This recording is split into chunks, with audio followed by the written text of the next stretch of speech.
ดีอาจารย์น้องนิสวาทิพวรรณเพ็ญสวรรค์น้องเป็นนักศึกษาการแพทย์ปีหนึ่งบทที่3วันนี้น้องจะมาสาธิตวิธีซักยาคนเจ็บก่อนอื่นมดห้าก็ต้องซักประวัติคนเจ็บก่อนโดยสบายดีเมย์ซื้อยังเด้อ่านยังเด้ยังไงเด้แหวงไงเด้โดยมันนี่หนูจะมาซักยาให้แม่เด้อยาที่ท่านหมอสั่งแม่ได้ไปเอามาแล้วบ่โดยหนูจะเอายางไปเกี่ยมไว้ในอุปกรณ์เด้อ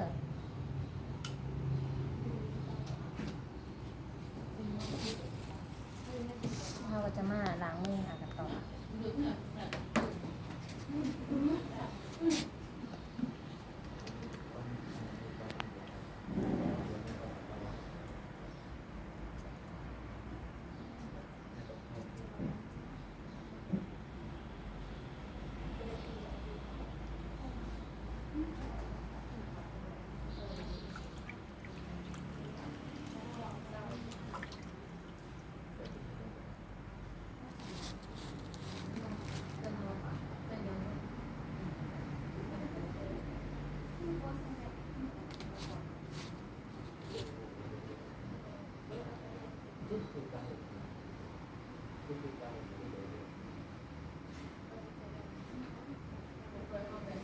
เราจะมาใส่ไป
สำลีใส่สำลีห้ามีทั้งเปียกและสำลีเปียกเขาจะสุกเรา70หรือ90ก็ได้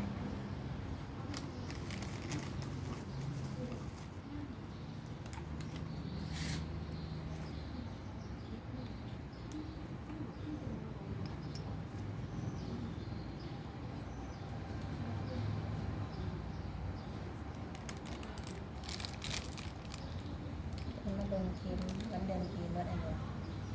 ใส่แดดหรือโบ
จะมาทำความสะอาด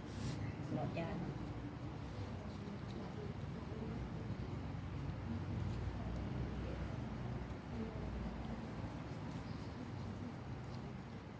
ที่ฮักยาเขาจะ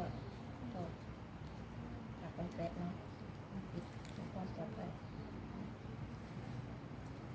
แล้วก็หักเลือด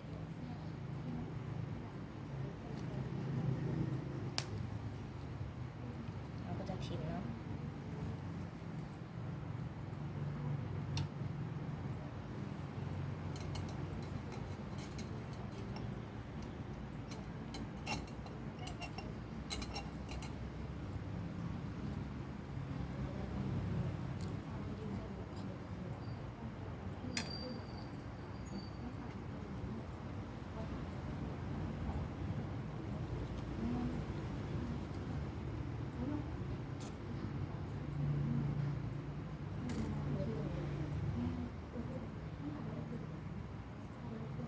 ดูเอาปริมาณยาที่ทานหมอสั่ง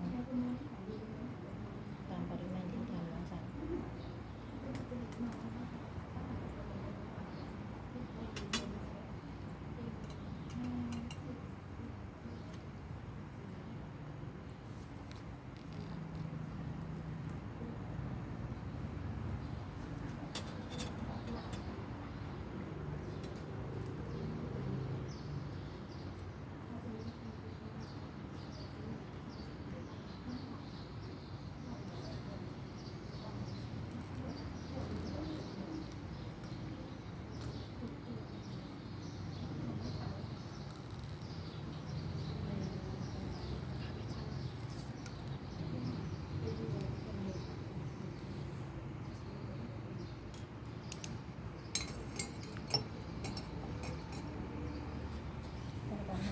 คนเจ็บเลยเนาะ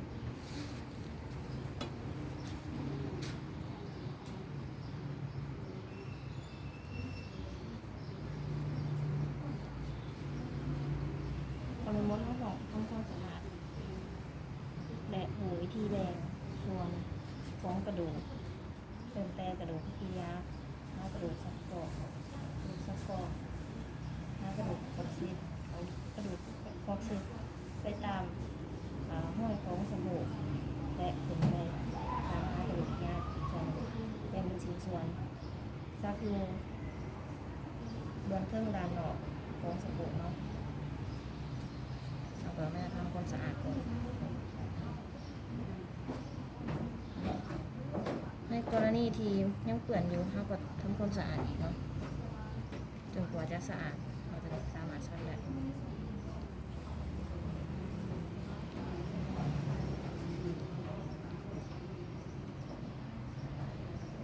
โมง45และถ้าเป็นโมงต่อสิแล้วก็คอยปรับยาเข้าไปเท่านั้นแล้วก็คอยถอดออก